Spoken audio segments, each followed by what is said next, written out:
where best friends and next-door neighbors, Willow and Lillian, spill the tea on murder, mysteries, and other things that go bump in the night. So get your favorite teacup ready, and let's get into it.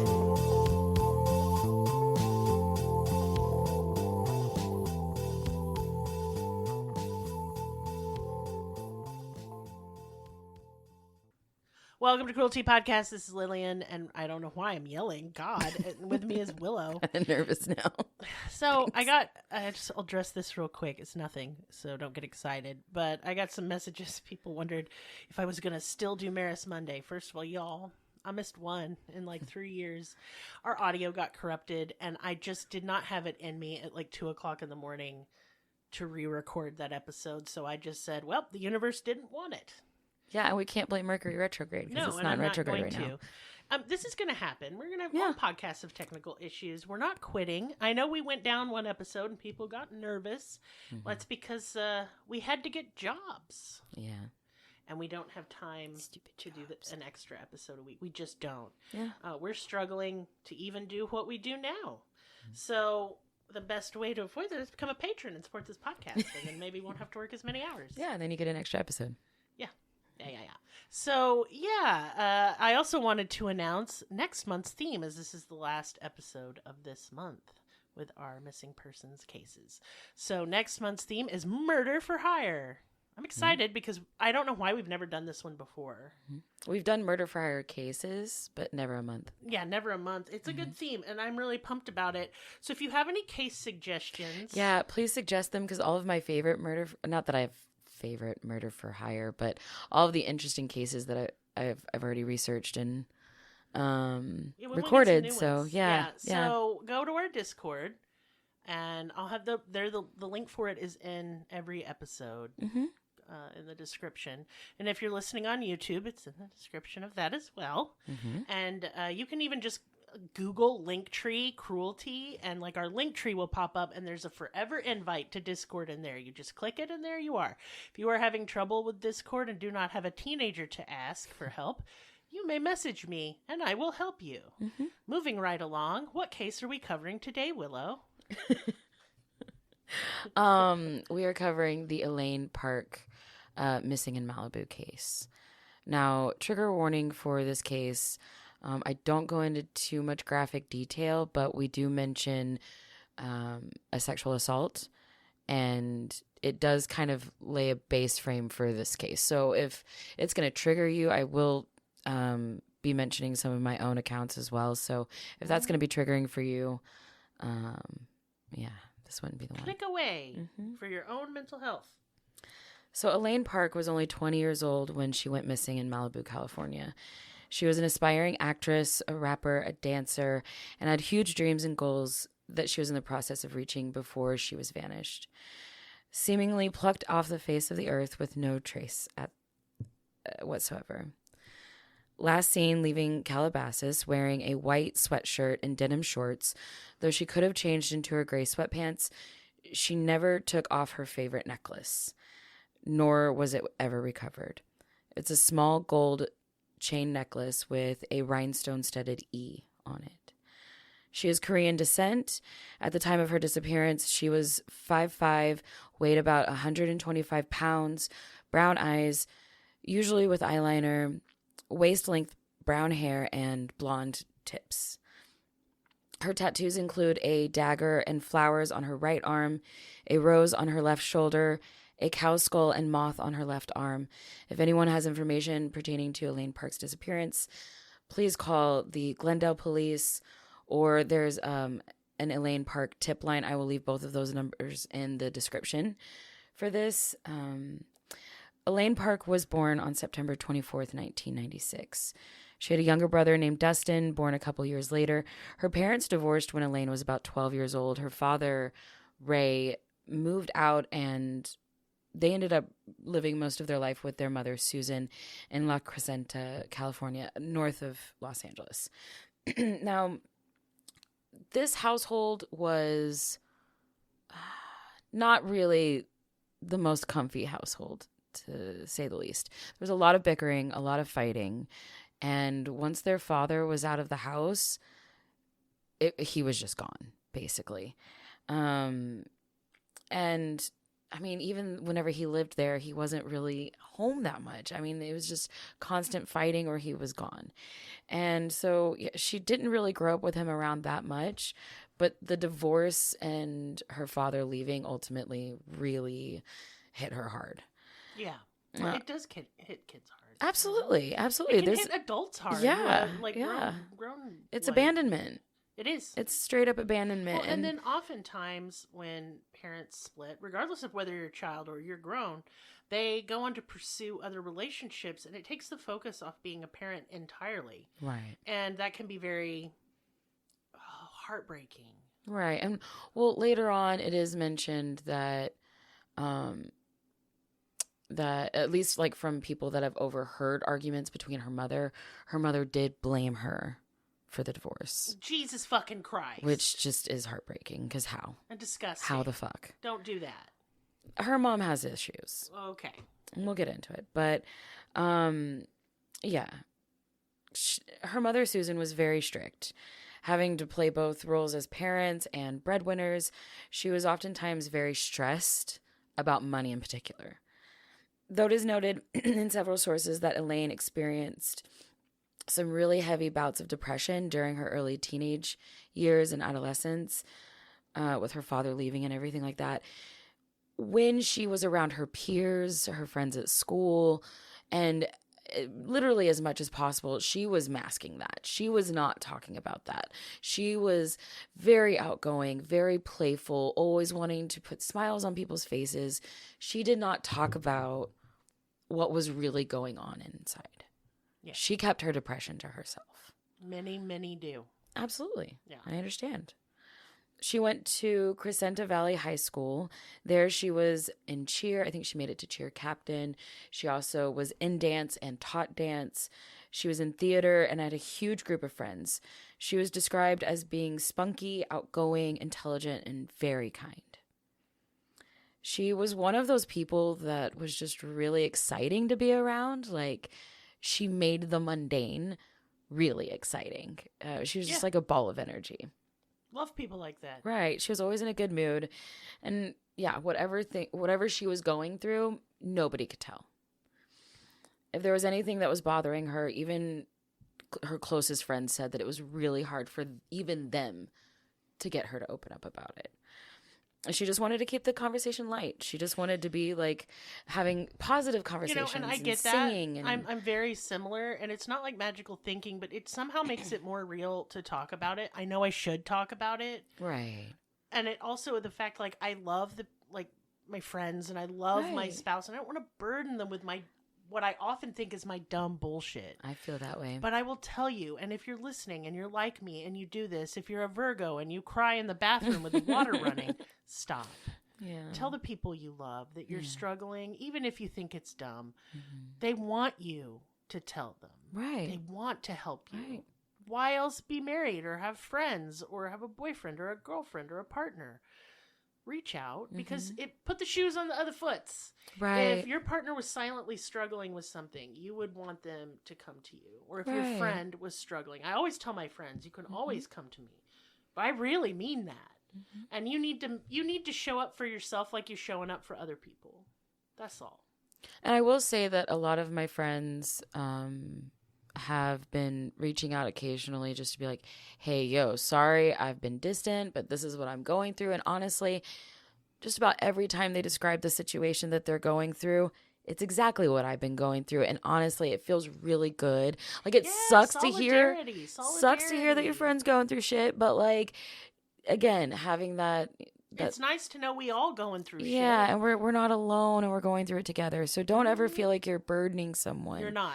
Understand that you're lightening the burden for both you and the person listening because they care about you. I mean, this is something I always stress. It's really helpful. Ask first. Yeah, like, hey, I'm going through some shit. Do you got the spoons or like the mental wherewithal to handle it right now? Yeah. And be okay if the answer's no. Don't be petty about it. Mm-hmm. But that's all I wanted to say on that. I just think we talk a lot about mental health, and I just want to say that don't be keeping this shit to yourself. Come on our Discord and vent about it. Mm-hmm. Yeah, for sure. If you don't have friends, some people fucking don't. It's hard to make friends as a grown up.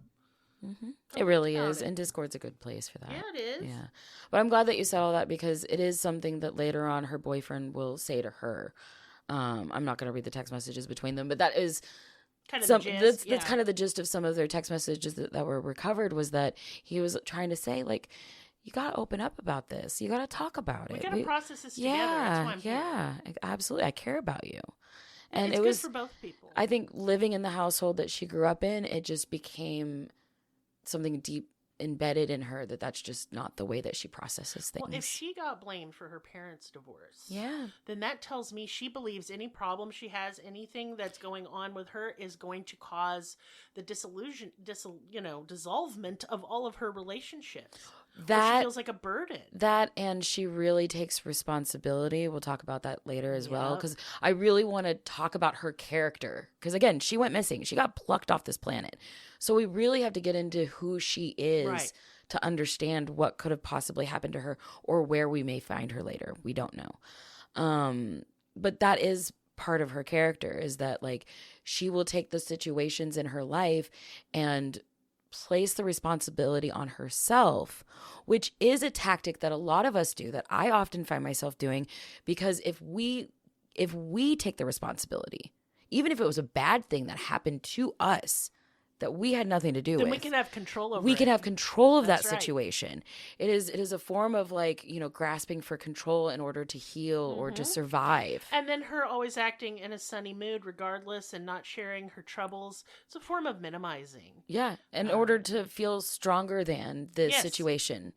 Because it is very important to our psyche that we feel stronger than the situation. And in control. Yes. Yes. Everyone. Yes. It's not like control issues necessarily. No, it is our physiological correct makeup that is doing that. It's not something that we're necessarily choosing. Yeah, but I'm glad we took a second to talk about it. Absolutely. Because it definitely is part of the mindset of this case.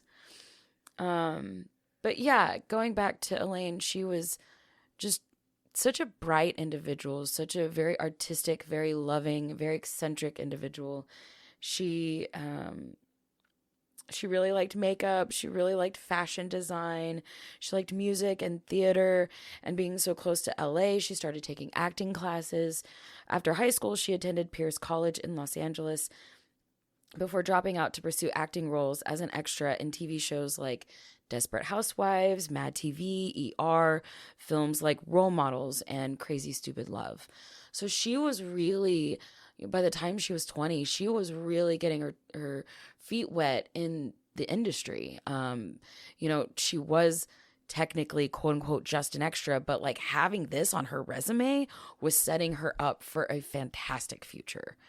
Like this is a huge thing. Her acting career bled into her music career, where she started to intermingle with different social groups. She ended up writing a few songs based on her trauma growing up and her hopes and dreams of a future. And I don't know, like if you look her up and hear some of the songs that she released, it's heartbreaking and it's eerie and it's like it gives you goosebumps hearing her in her own voice, dreaming about having a life when she gets older. And it's just heartbreaking. Yeah. So one of the major turning points in Elaine's life was an assault that happened a year and a half prior to her going missing on July 27th, 2015. So huge trigger warning for the next conversation. If you want to skip ahead, you're more than by all means, more than welcome to. Without naming names or going into too much detail, and at least trying to stick to the story the way that Elaine has spoken about it and how she has stressed that she wants this story told. So far as we know, Elaine and some friends went to a show. It was a few rappers, some hip-hop artists that she had known some of them, and it was a show that they had been looking forward to. They ended up getting invited by the touring manager backstage during the show and for an after party backstage. So knowing Elaine's personality and where she wanted to be in life, this would have been a golden opportunity for her. especially to like, rub elbows with some people in the industry, kind of get to know each other, get on a first name basis, that kind of thing. I really do think that that's probably where her mentality was based on just the type of person that she was. Her friends, she was hanging out with her friends. They were having a good time.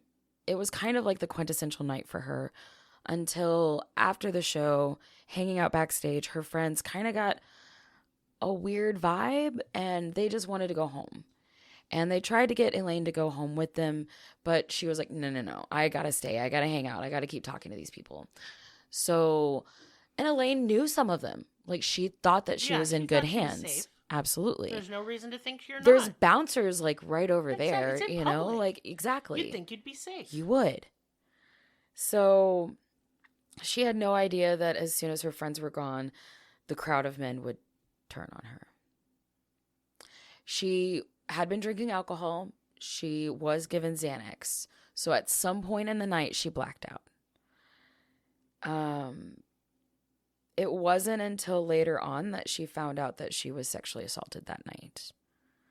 Now, God, I had something real similar happen to me. Actually. Same. And this was by several of the men backstage. Now, there are people that have alleged that someone videotaped it or took pictures, that it was seen but then quickly deleted. Either way, she does not remember this event whatsoever. And as someone, this was my experience as high school culture.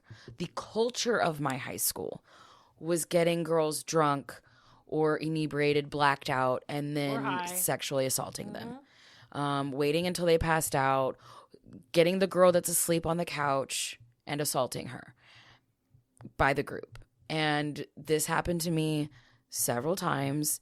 And it happened to lots of people that I knew. It became a normal thing.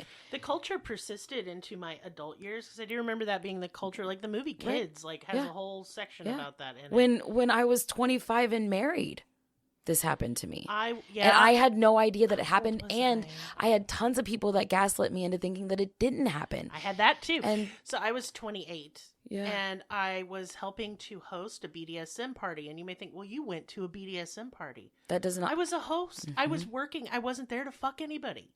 And, I was talking to the bartender who was passing me drinks throughout the night. I was a little tipsy. No big deal. I left my drink unattended. And I don't know what was put in there, but I absolutely do not remember the rest of that night. And I was told later, and it was awful. Like, it's one thing to have it happen and remember it, but it's another thing to have it happen and never remember it. And it will really haunt you and fuck you and up. having proof of that. Like, I've had photos of me circulate. There were photos. You know?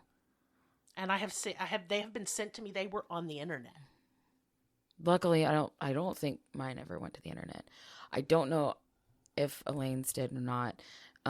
There wasn't enough sources to back any of this up, but it was mentioned. Right. Okay. But still, this is where she was at. This is her state of mind for a year and a half until she went missing. This incident was plaguing her like it did us and like it does so many other people. When you don't remember what happened to you.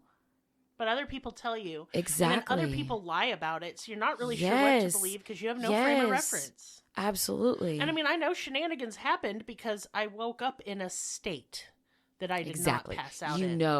You know when something has happened to your body. Yes. Yeah. You know. I did. It was awful. Absolutely. We've been there. I'm not going to go into details, but it does really spark up a lot of really tough memories for me, and I'm sure the listener as well. So for the next year or so, she would just do her best to continue life as normal, as best as she could. But keeping her relationships with her friends, her lovers, her mother, it was all just really proving to be very challenging. She was distracted. She was scared. She was anxious all the time. She didn't want this event to consume her, but she couldn't help it. No matter how hard she tried to just tuck it away, she had an overwhelming longing to understand what exactly happened to her so she could heal. On December 28th, 2016, a year and a month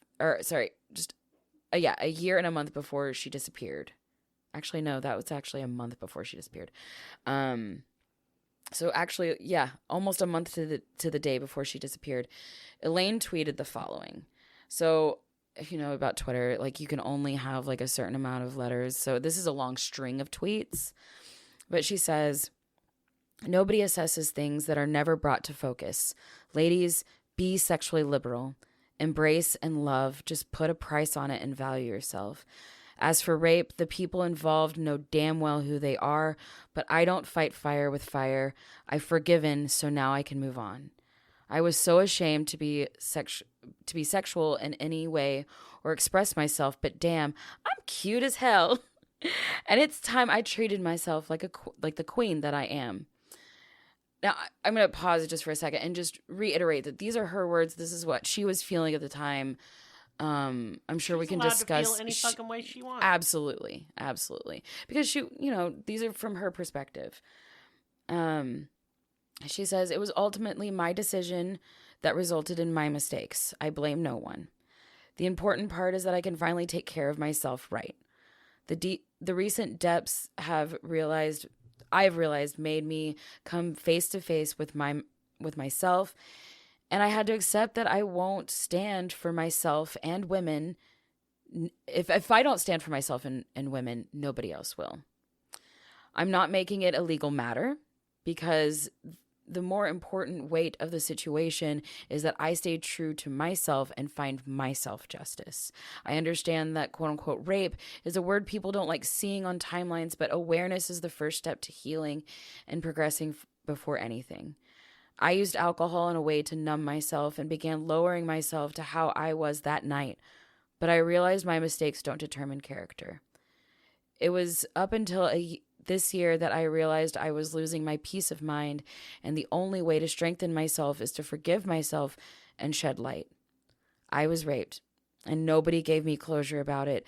I didn't remember it, so I didn't remember the pain. I just dropped it and never spoke. I hate that she takes responsibility for it because it's not her fault. But that's the initial step.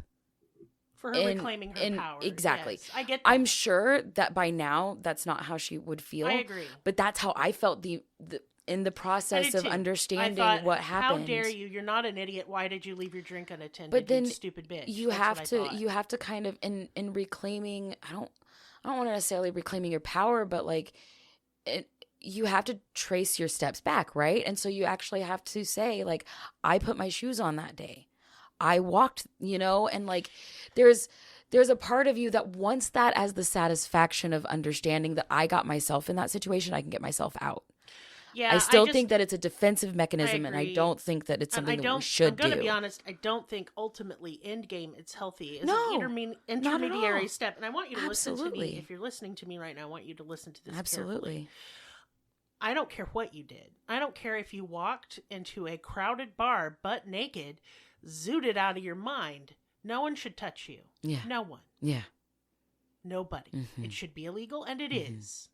I understand not wanting to go to law. I didn't go to law either because I've had nothing but bad experiences with the law and that. And that I don't feel that the consequences for rape are even worth prosecuting anyone over. It's terrifying to prosecute somebody over. They're going to drag you through the fucking dirt. And they get out in like a couple years and they'll find you like mine did. I know. So I'm not shaming anyone. We're sharing how she felt, and I want to understand. I want you to understand. Because this is the state of mind during her time missing. To share it as a part of her story, but I'm not endorsing that particular belief. Her feelings are valid for herself, but they don't apply to everyone else, and they certainly don't apply to you. I don't care what you did. I don't care if you were irresponsible. I do not care if you were drunk. I don't care if you were high. I don't care if you did it to yourself or if you were drugged. It is not your fault, and you shouldn't feel that way. Yeah.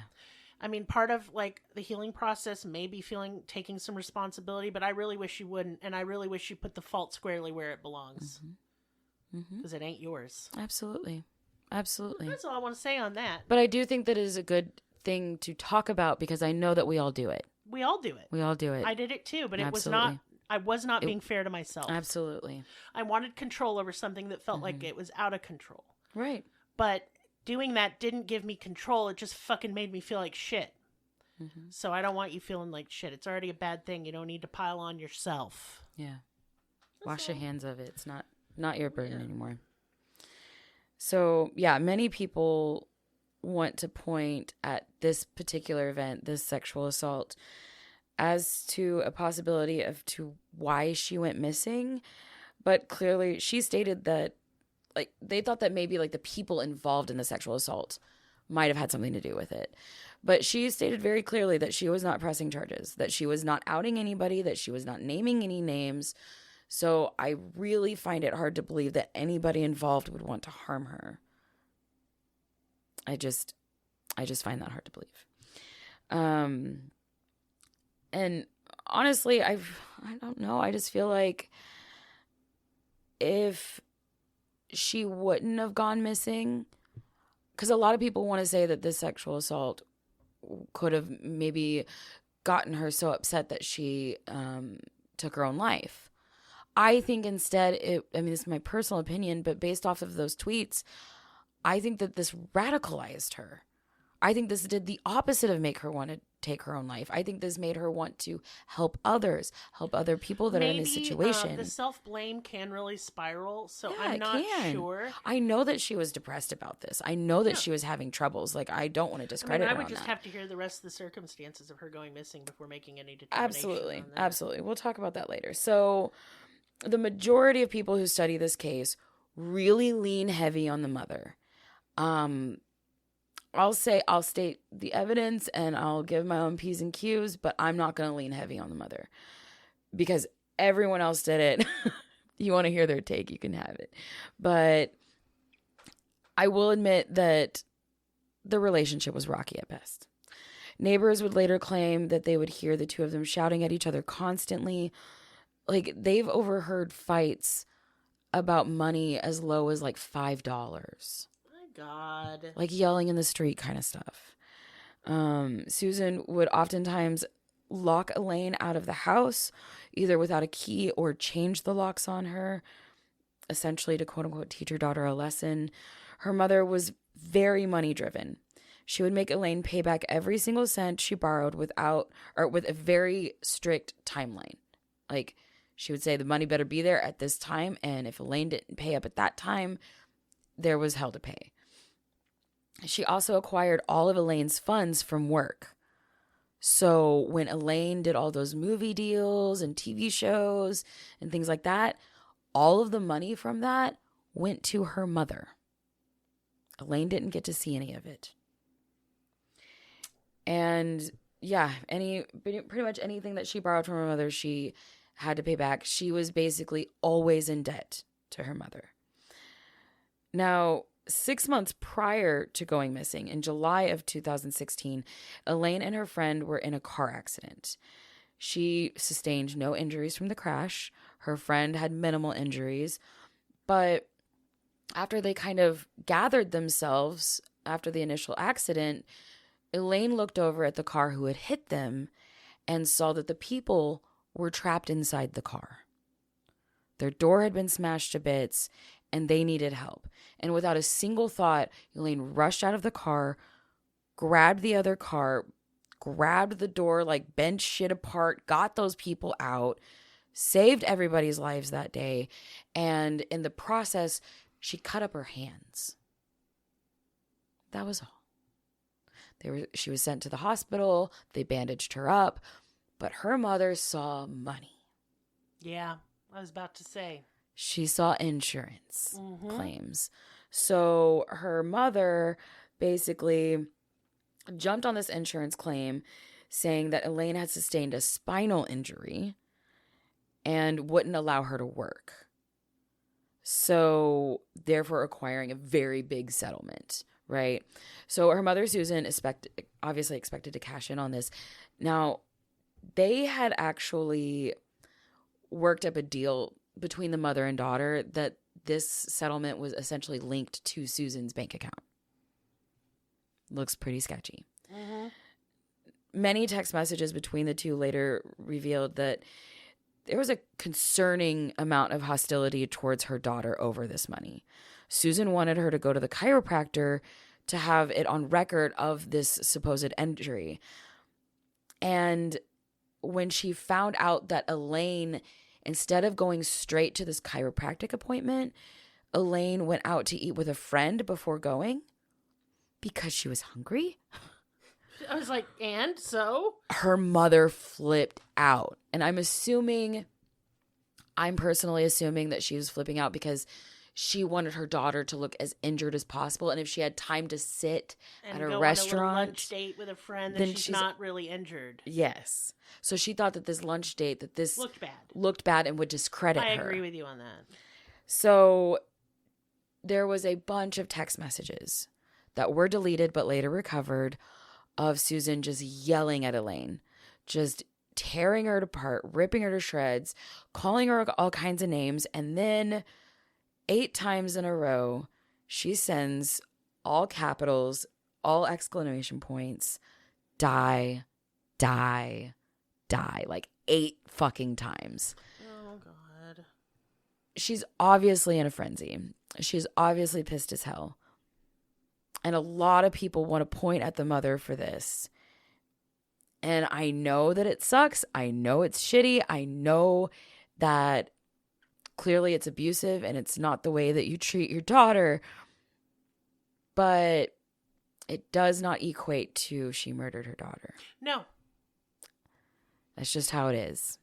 It is not evidence. There's no evidence other than that. I mean, that's gross and fucked. It is. But she seemed like an explosive, histrionic person, as is, given the history. Also, her mother is Korean. So I don't know Korean. So I don't know if there's like a translation there. Context or something, right. Too. There is a lot of cultural things about their relationship that me as an American just will never understand. And most of the people that reported on this will never understand. So we ain't going to touch that. Exactly. That's what we're saying. But yeah, either way, this was a huge red flag in the investigation later on. So Elaine basically, in the text messages after that, Elaine's kind of like trying to stand her ground on this whole thing. She's like, look, when this money comes in, when this settlement comes in, I know it's going to hit your bank account, mother. Mm-hmm. And she's like, I am going to be in contact with the insurance company. I will know exactly when that money transfer happens for exactly how much it is. And I want every single cent of that transferred to my bank account as soon as it hits your bank account. She's like, mother, you will not take this from me. You've taken everything. And, you can kind of see like the 20-year-old, now adult daughter is kind of standing up to her mother who's been bullying her whole life, that kind of thing. The conversation kind of subsides and, they go back to their normal bickering. And the relationship goes back to normal. It's not as if she's continuously telling her daughter to die every day. But yeah, so again, everything to do with her mother had something to do with money. Seemingly out of desperation, her mother was clearly very anxious about income and would later claim that it had a great deal with her own Korean upbringing as to why she was so cold and so strict with her daughter, especially about debt. Being the mother of a missing child, she would, of course, later regret the way that she treated her daughter and the things that she said, but it was very much, as she put it, a cultural family situation that, again, most people like ourselves would not understand. Most people who research this case obviously really point at the mother, but we just really have to look at the specific details of the case surrounding the disappearance. And though it's very red flaggy, it's very disappointing, it does not mean that she killed her daughter. And I really don't have anything, I don't see anything about her mother's interactions that has anything to do with her going missing. Now, the woman was clearly stressed out about money. Her ex-husband had actually filed to waive his rights as a parent just a month before Elaine went missing. That is so sad. In the weeks leading up to her going missing, you can tell her mother is getting more and more and more stressed about money. Because not only is there back child payment that was basically forgiven when he did that, now she's never going to receive payment or be able to come after any, seek any legal help for that. Yep. So she's just basically, that's it. Screwed. Elaine's out of job. They're waiting on this, this money. Yeah. And there's only so much that an older woman with 2 adult children who had gone to college, it's stressful. Mm-hmm. So, I mean, maybe not insurance fraud for money, though. I've never been in that situation. I know that there's a lot of people out there that insurance fraud was their last straw. I don't know. I'm not smart enough for an insurance fraud, so. I'm going to be honest, this wasn't very smart insurance fraud. No, but it ended up, it's fine. So the day that Elaine went missing, she was with her on-again, off-again boyfriend, Divine Compere. Now, they had started dating just a few months prior in November of 2016. He was known to friends and family as Div. Divine was the son of Queen Latifah and Shaquem Compere, who that's rad. Who was they were both co-founders of Flavor Unit Entertainment. Now, I love Queen Latifah. I know every single time that I have seen or heard this case reported, everybody talks about Divine being Shaquem Compere's son. Why aren't we focused on the fact that Queen Latifah is his mother? I was like blushy, kind of starstruck, just like kind of doing a little bit of research, looking into his family dynamic, because I was like, holy shit, dude, like you grew up with like Her Majesty, the Queen, in your house. I don't know. Right. I just think that's so cool. So the couple founded this production business in 1995, which went on to produce movies like The Cookout, which was written by both Queen Latifah and Shaquem. They also did Beauty Shop, which is a spinoff of Barbershop series with Queen Latifah in it. Steel Magnolias, which was an all-black rendition of the 1989 film. This was done in 2012. Oh, right. I didn't know that existed. Yeah, I didn't either, because I was like, wait, Queen Latifah was in Steel Magnolias? So I had to kind of dig around, and now I want to see this film. I haven't had time to watch it, but this film stars Queen Latifah, Jill Scott, and Felicia Rashad, which is Claire Huxtable in The Cosby Show. So, yeah, the whole crew kind of looked cool. I was like, I have to see this. They also produced Brotherly Love with Keke Palmer. They also had TV shows like The Queen Latifah Show. They also did a TV show called Scream Resurrection, which is like a TV series based off of the Scream movies, which I thought was really interesting. I've never seen it though. They actually signed on a Netflix deal in 2013. So by the time that Elaine had entered their lives in 2016, the family was doing good. Like, the family was doing real good. They were very prosperous. They had a lot of things going for them. They had this huge house in this big gated community. Their driveway had a gate within the gated community. You know what I mean? And they were at the very end of a cul-de-sac. So they were very private. They had their own, area. Very nice house.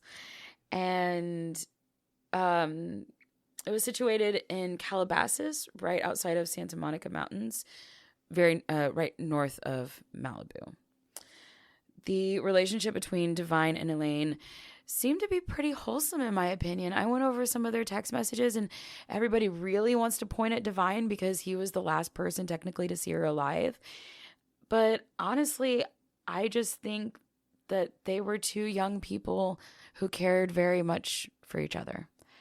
The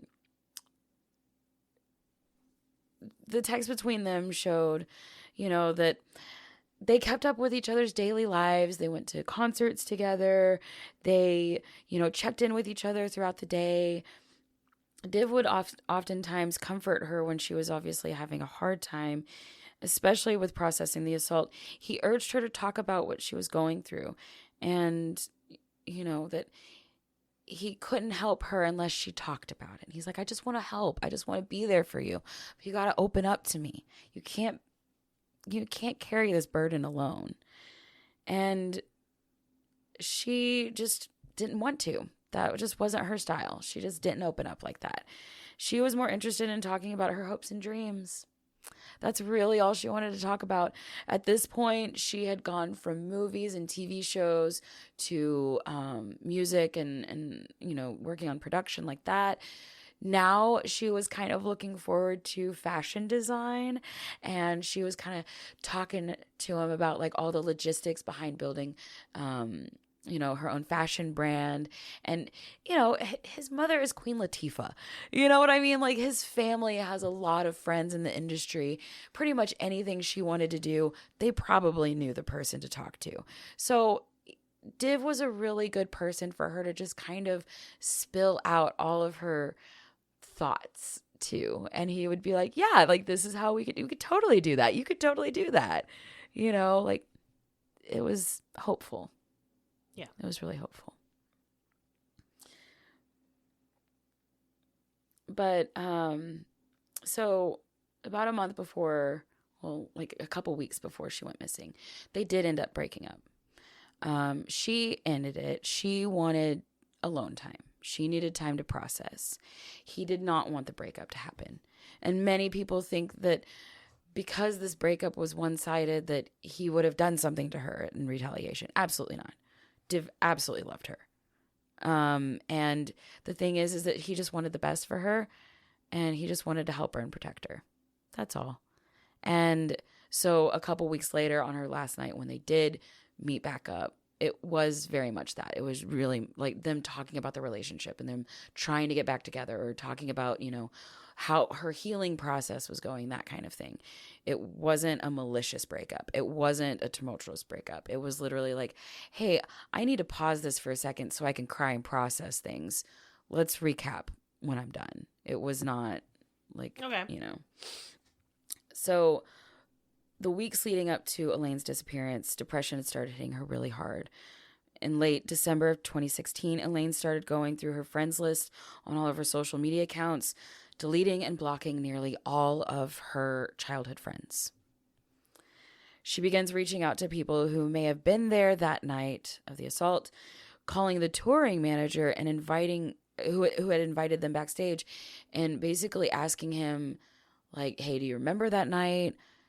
Do you remember who was there? Did you see anything? And he was basically like, I didn't see anything, but it wouldn't surprise me if it happened. And with that, she made that Twitter post that I read earlier. And after that Twitter post, this is when Elaine and Divine started talking less and less. And then she tells him that she needs to take a break. And then a few weeks later, we come to the night that they're supposed to hang out. So it's January 27th, 2017. And that morning, Elaine borrowed $20 from her mother, Susan, who said that she wanted that money paid back by 6 p.m. sharp. And so the day kind of progressed. We don't really know what she did that day. I can assume what a 20-year-old would probably do that day. But she just hung out at the home. And around 5 p.m., so an hour before she's due for that $20, she goes over to her dad's house to borrow some more money. So her dad sees her, and he says that, she looks really happy. She looks just like her normal self. Nothing seemed wrong there. I'm assuming that she went over to Father Ray's house to get a little extra money so she could pay her mom back on time by 6 p.m. But she ended up going back to her mother's house. Her mother's not there. She started getting ready for the weekend. And at exactly 6:01 p.m., she receives a text message from her mother saying that, where's that $20? Good Lord. I know. Didn't even give her a full 60 seconds. So there's a string of text messages after this. Like, Elaine's trying to keep extending that time period. Her mother's like, okay, when are you going to have my money? And she's like, okay, how about 7? It's like, 7 rolls around. Okay, when are you going to have my money? Okay, what about 8? Yeah. I'm personally assuming she probably bought some weed, because they said later that they probably smoked weed. It's not a big deal. But that's what I'm assuming. She was probably having some trouble coming up with that money again. Now around 7, her friend Sadie stopped by to borrow a curling iron. It was a very quick stop. Elaine opened the door, handed her the curling iron, and then Sadie walked away, got back into her car. She said that as she got into her car, She turned to face the house, saw Elaine closing the door and locking it. And it's one of those moments where it seems like it was a very mundane thing, like a very normal, mundane thing, but it stuck in her mind so sharply, I guess you would say, that she remembered it, later on when being questioned. It was just like, that was the last time I saw my best friend. Oh, it's fucked up. Without knowing. Yeah. Around 7:30, so, she pretty much handed her that curling iron, gathered up the rest of their stuff. By 7:30, Elaine leaves her house to go to Divine's family home in Calabasas, where she arrived at 8 p.m. At 9 p.m., she lets her mother know that she will send the $20 later that night. So again, pushing it back. Susan urges Elaine to keep her word. And around 10 p.m., she tells her mother, Susan, that she is going to go see a movie, that they are Ubering there. And the surveillance outside of Divine's house shows that exact same thing play out to perfect timing. It shows the Uber showing up, they get in the car, they leave for the time that the movie would be playing, and then another Uber picks them up at the movie theater, drops them back off. Cameras caught them coming back inside, looking very normal and happy. Both of the Uber drivers were interviewed, and both say that the couple seemed to be in a good mood. They were cuddling, kissing, talking. One overheard Divine asking a few times, just kind of checking in, like, "You doing okay? You okay?" And every time she's like, "Yeah, I'm okay." So, yeah, they seemed like a happy couple. Some people speculate that they didn't actually go see a movie, that instead they went to a party. Some people say that instead of going to the movie, they just went somewhere to talk. All three are possible. They're young people. But, yeah, some people say that she was probably stoned or something, but they weren't so intoxicated that you could tell by the surveillance videos. Now, they ended up going home. They did whatever. They fell asleep. And in the early hours of the morning on January 28th, 2017, at 3:20 a.m., Elaine checked her social media accounts for the last time. It just showed a login, and that was it. Divine said that around 4 a.m., he woke up to Elaine in a complete panic. She started hurriedly getting ready, gathering her things. She was shaking. She was singing to herself, but not saying anything to him. She was clearly not okay. He described it as a panic attack, but later psychologists that would analyze what he had said, that he witnessed in her behavior, they suggested that she might have been experiencing some sort of form of mania, that she just might be manic, might have had like a traumatic. I'm assuming she might have had like a nightmare or something like that, and it just triggered something in her. Something was going on. She wasn't responding to Div, and he was really trying to get her to stay put. She wanted to pack her bags and leave, and really just wanted to get out the door. And he tried for about an hour to about 2 hours. He tried to keep her from walking out of that door, but she was determined. Now, cameras in the driveway show her walking to her car normally, kind of merrily, honestly, like kind of in a hurry, but kind of with a bounce. Like, she's actually pretty excited to get to her car. Now, the thing about Elaine is she's a lot like me in the way that she processes things. She likes to go for a drive. She likes to blare the music. She likes to drive it out. She just likes to go and drive and think and process it on her own. The music as loud as possible. That's exactly how I deal with shit. I just like drive over town, middle of the night, nowhere to go, just driving. And so a lot of her friends say that she did that all the time. And I'm assuming, most people are assuming that that's what she was headed out to do. Yeah, sounds like it. So the cameras in the driveway show her leaving their gated driveway at 6:05 a.m. The neighborhood security cameras on the neighborhood gate show her leaving at 7:14 a.m. But most people believe that it's just because they didn't change the time for daylight savings. Bless you. Sorry, I tried to hold it in. It would make way more sense that the hour was just off and it was actually recorded at 6:14. It would still give her 9 minutes to drive through the community, which is kind of long, but we don't know. Like... Could be farting around. Could be pulling over to text. She could have been doing what I was doing, just weaving through places. I mean, those are big-ass houses. I love looking at big houses. Yeah, I love driving through the really big, rich neighborhoods and just looking and seeing, just imagining what it's like in those big houses. I do that for hours. But so we don't know what she was doing for those 9 minutes. A lot of people want to speculate that maybe somebody jumped in her car and took over the car at this point. Maybe we don't know. Have no idea. There's because no way to know. The surveillance camera for the outside gate is made just to pick up license plates. Right. So it's completely black with the flash reflective, that kind of thing. So you can't see inside of her car. But, so Elaine's location was shared at 6:28 a.m. So, it would make sense that her leaving would be at 6:14. A ways down the road, her location is shared with both Divine and her Facebook. Like her just publicly on Facebook, her location was shared.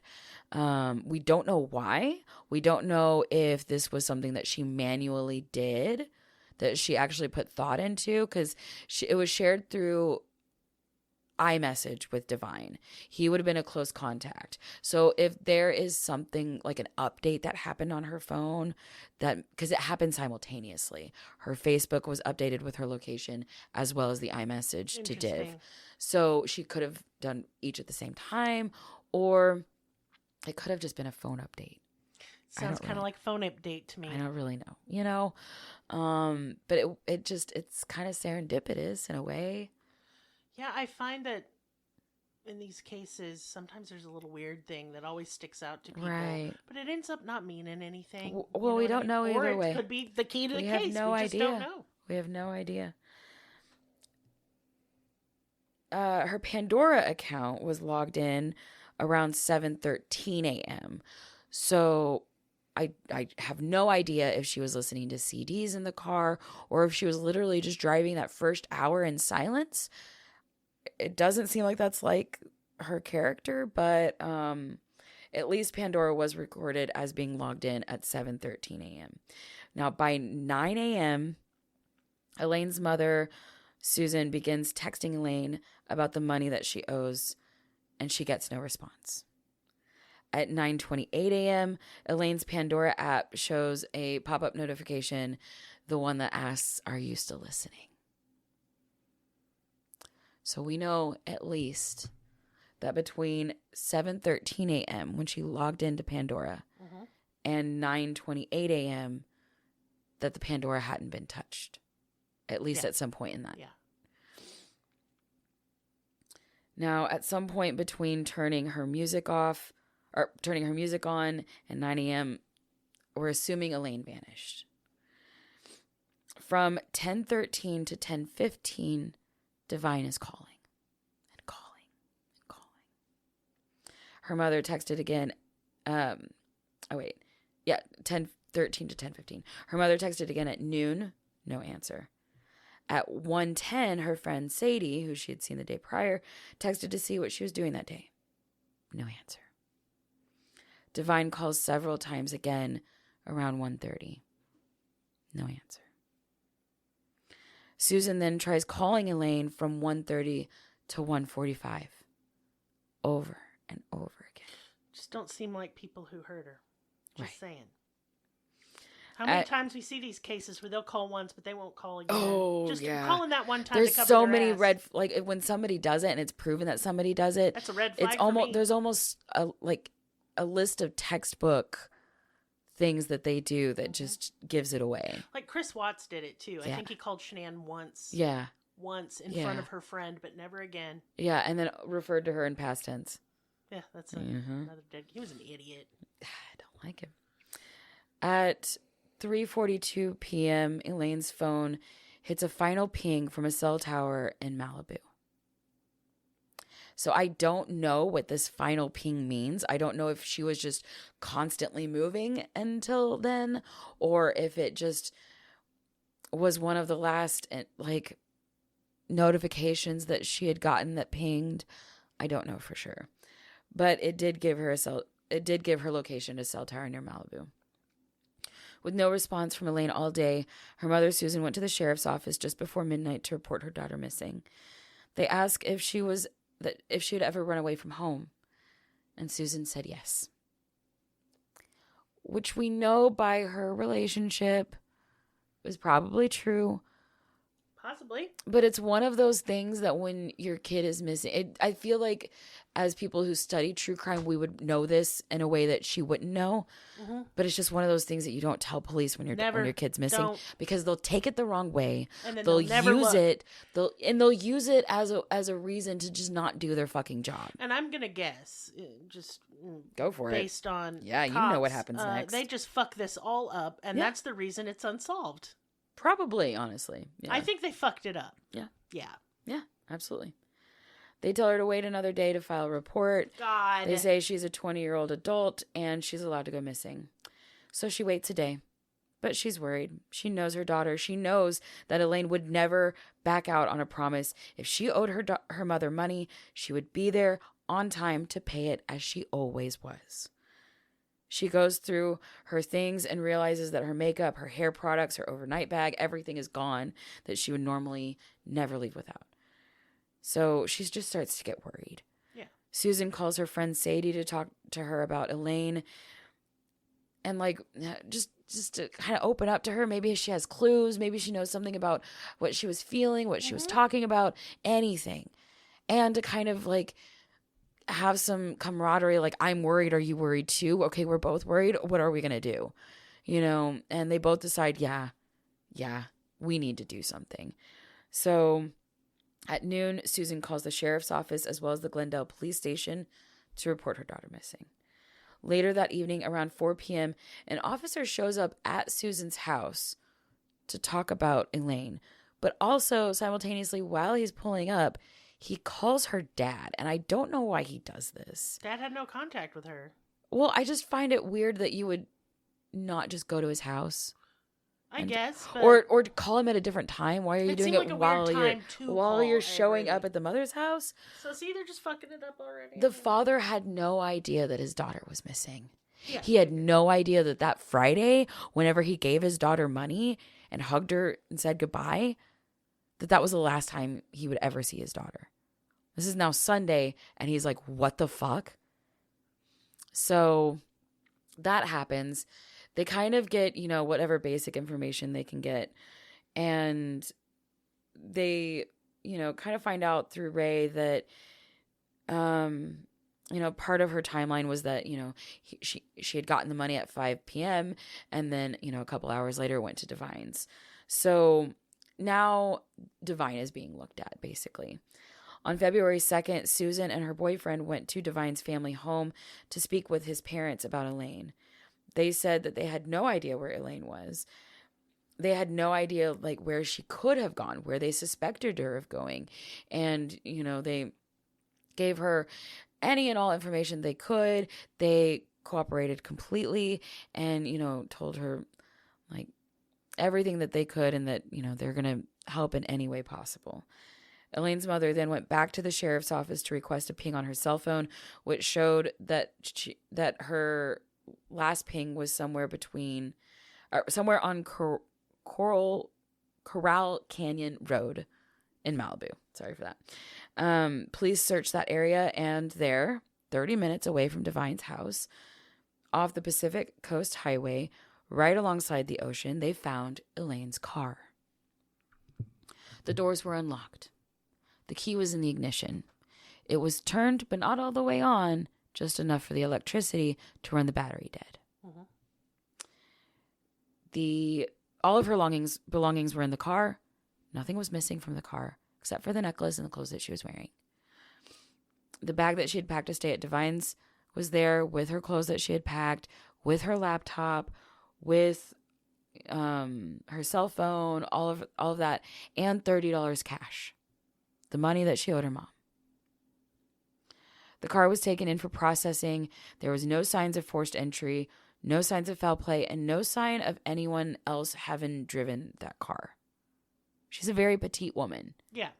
There was no sign of the seat being moved or anybody else's fingerprints anywhere. There were no scrapes, no dents, nothing wrong with the vehicle in any way except for obviously the battery had died.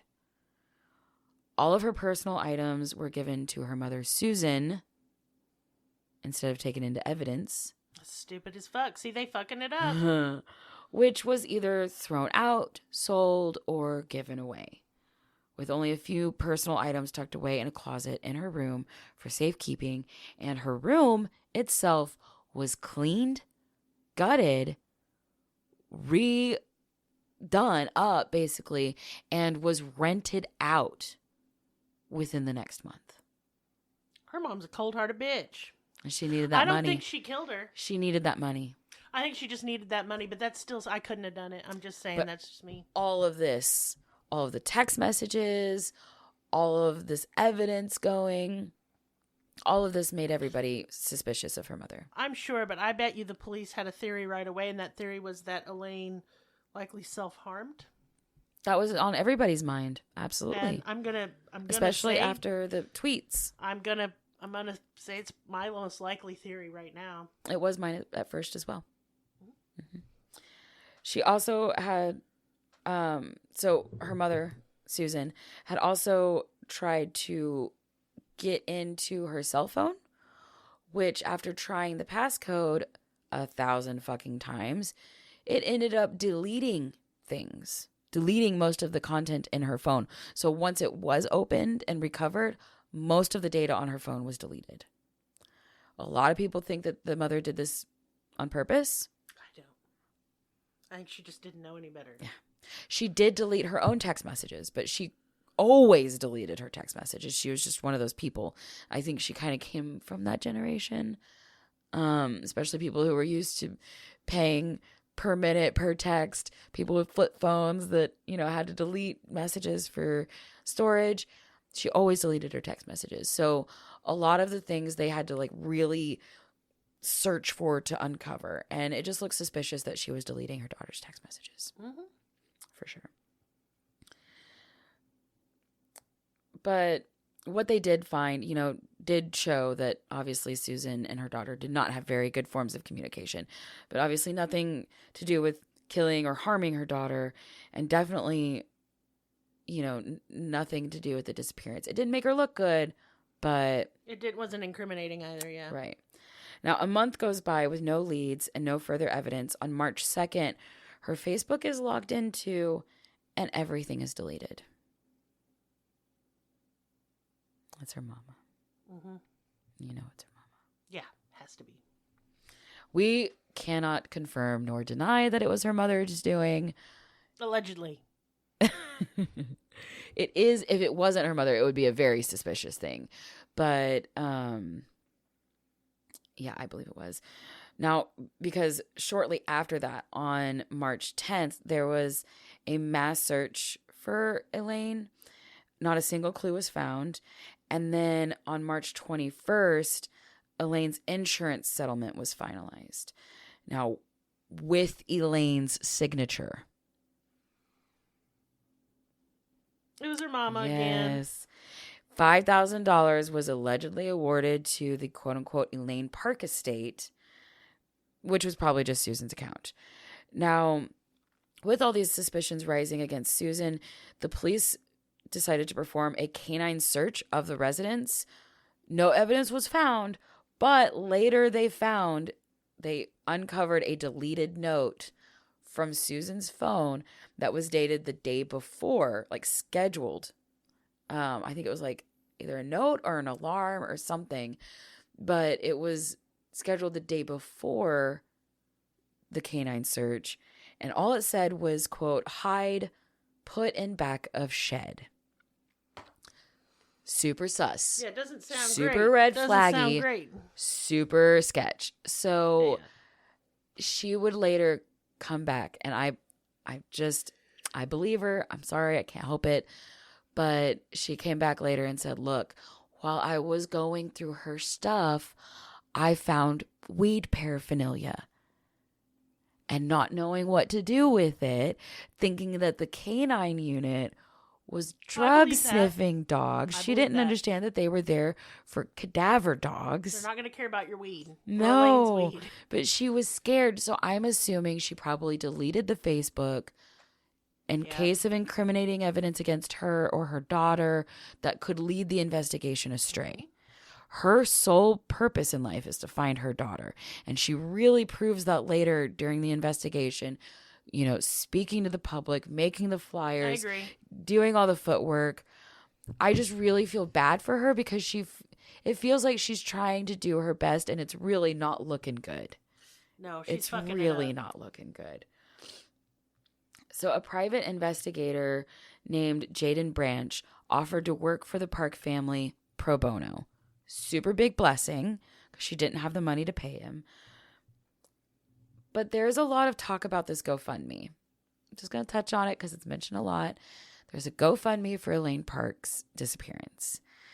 Now, allegedly, Susan was saying that all of this is to go to pay for the investigation, but the private investigator's pro bono. Mm-hmm. Many people suspect that she is just taking this GoFundMe money. And she might be. She may. She needs hotel stays wherever she goes so she can canvas. I'm going to just say it. Her mom's kind of a bit of a scammer. Totally. Insurance fraud. Totally. This GoFundMe. Totally. Forged signature. But I don't think she would do all of this if she wasn't desperate. I do think that she has kind of a little bit of a moral thing that if she didn't necessarily need this money to get by, there's an essence of desperation when it comes to money. I've just been real desperate and have never done shit like that and would not. I haven't either. So I don't buy it. I don't buy that. I think she's kind of a scammy fuck. But I don't think she killed her daughter. Yeah, that's fair. And not because I think she's good or she loves her daughter. She may not be capable of those feelings. I don't fucking know. I don't know her.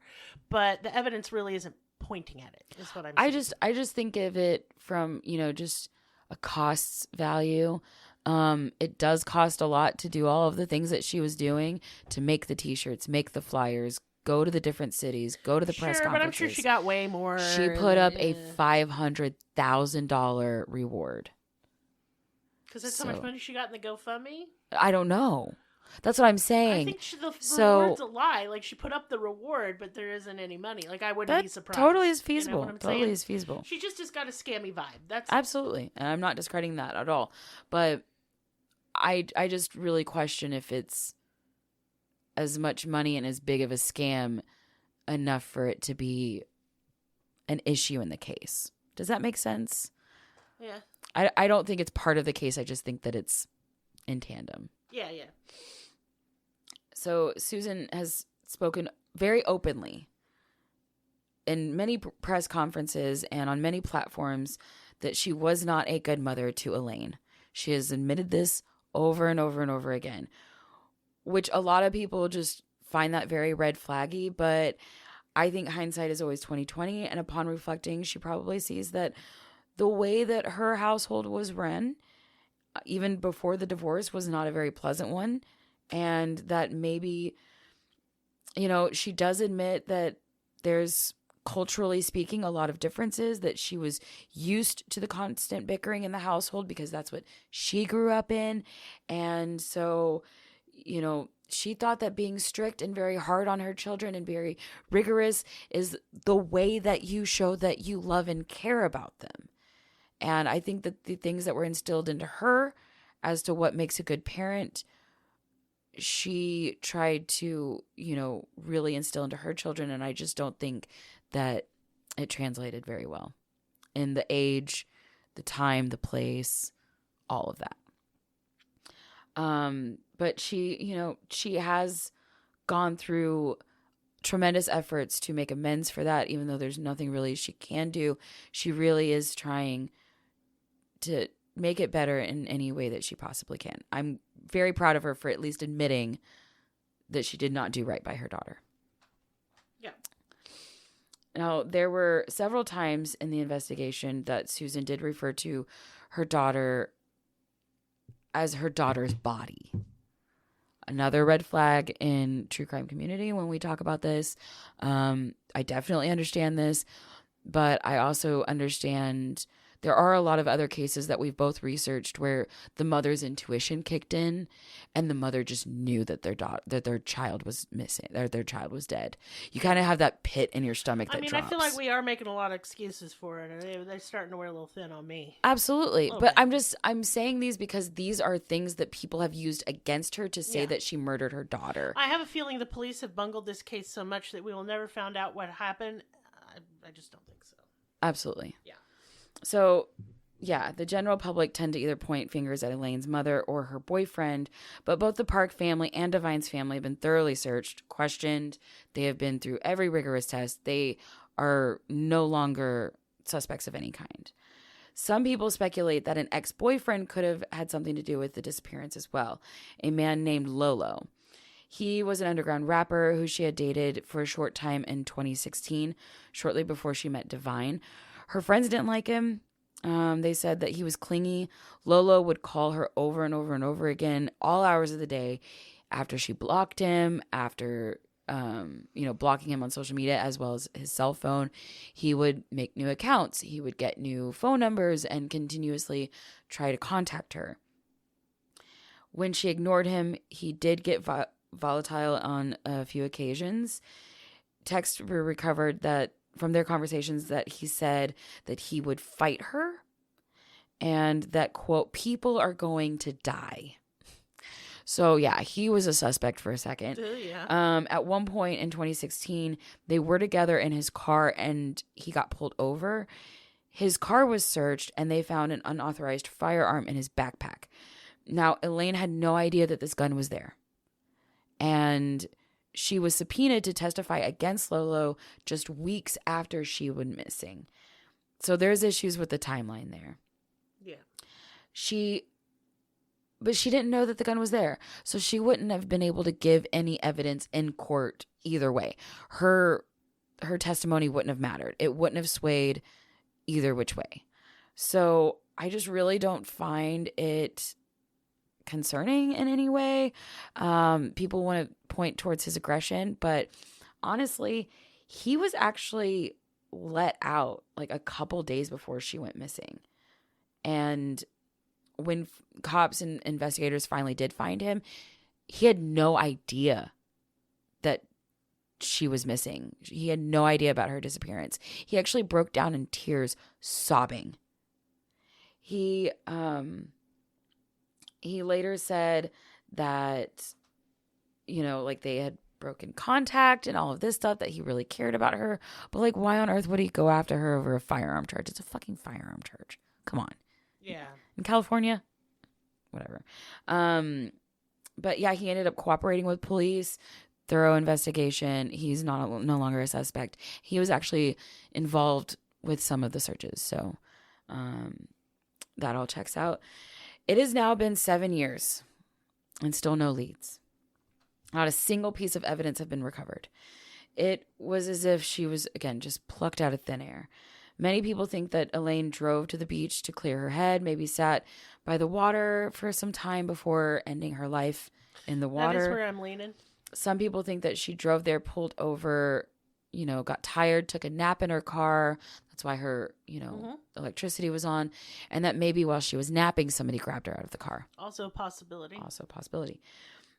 Now, her friends say that Elaine wouldn't have ever driven this direction. That Malibu Beach is not really somewhere she would want to go. It's a very tourist kind of spot. It's not somewhere that locals go very often. And it's not somewhere that she would have wanted to hang out. That's not a direction she would have normally driven. So her friends were kind of like, why was she even there? But no one else drove her car, given the position of the seat. That we believe. Yeah. We didn't, there was no evidence recovering anything else. Exactly. So no footprints, I believe she did drive there. I think so too. Yes.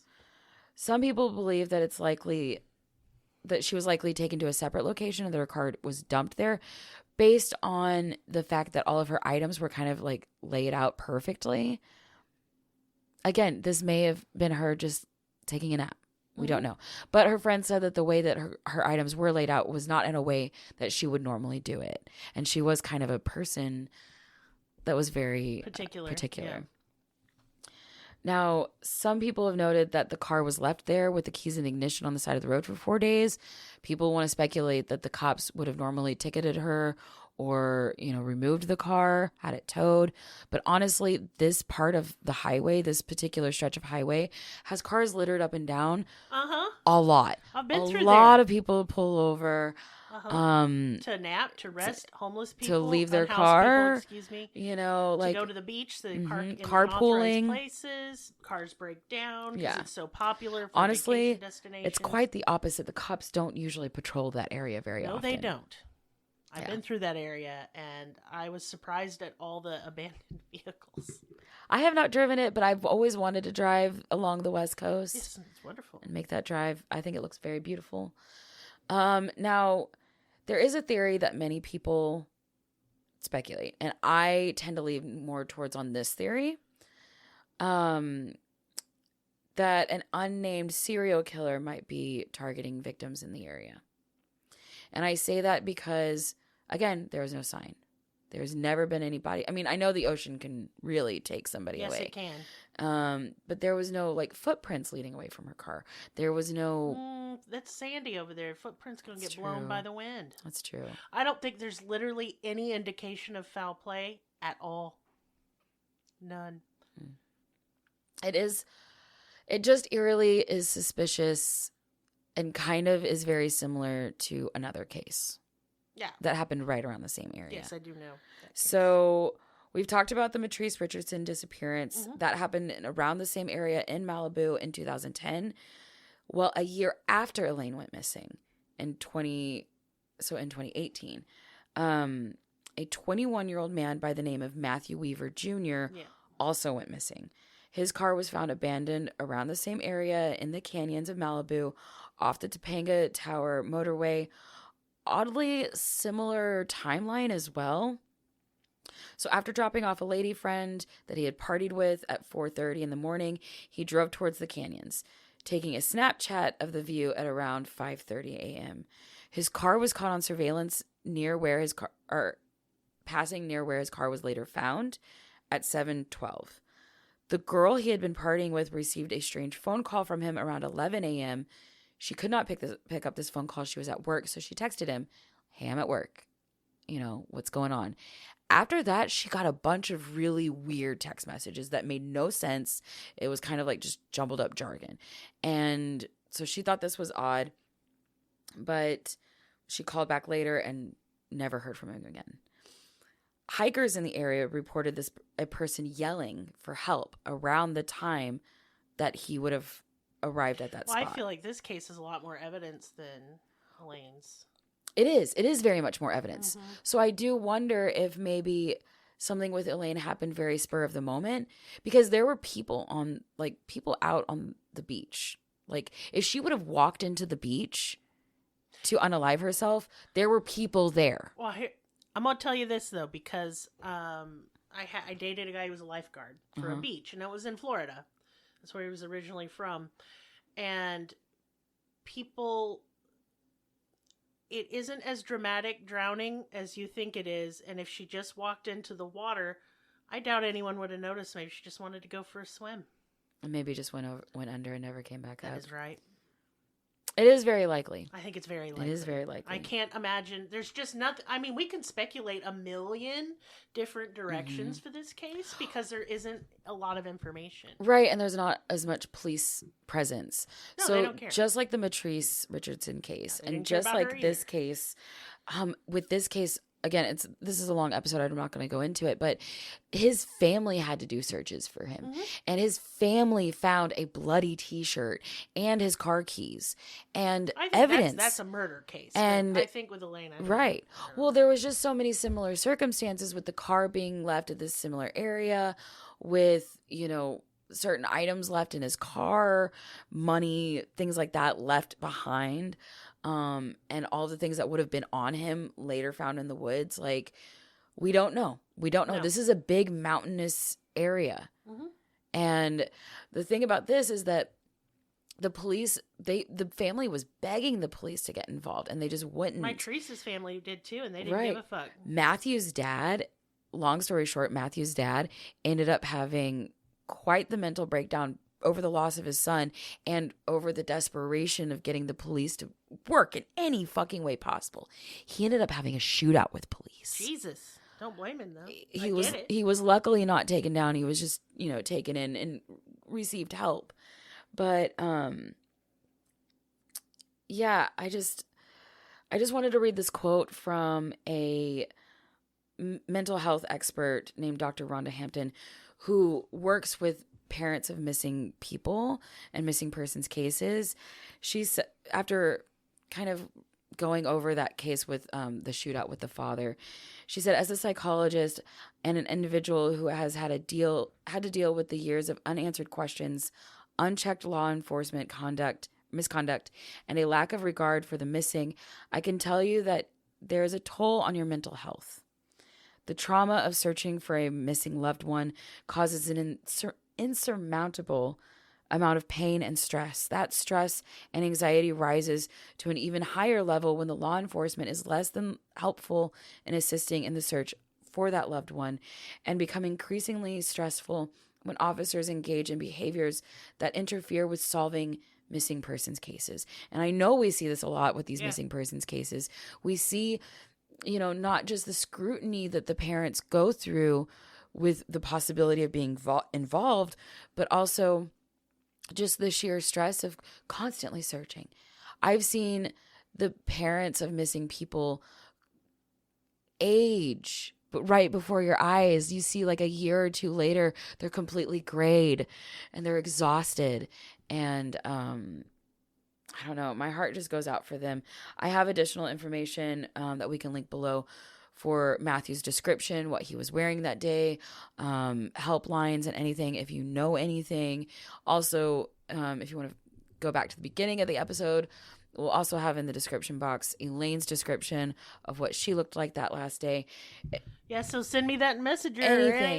Anything, Yeah. Because I don't know. There was people that said that they saw her at the gas station earlier that day on her way home. I saw the surveillance videos. They didn't look anything like her. They didn't fit the description of what she was wearing. I looked at the surveillance videos. It didn't even look like the things that she would wear normally. No, it didn't look like her. Like capris and tennis shoes. That's not her vibe. No, but again, any information can help. Yep. I gotta tell you, missing persons cases really rip my heart and soul out. Because I just want answers for these families. And, we realize they may never come. So for business time today, since this is an extra long episode, there won't be any. Join our Patreon, join our Discord, check out our merch. Did you enjoy it? Send us a tip on coffee. That's all I got. Let us know what you think. Yes. And if you're listening on YouTube, please like, subscribe, comment, thumbs up, all that good stuff. Yeah, we'd like to hear from you. That helps us a lot. There will be videos soon definitely for Maris Mondays. Mm-hmm. We are just waiting on some equipment that we are ordering on the 1st. So, and until, if all you could do to support this podcast, listen, love you, thank you, goodbye.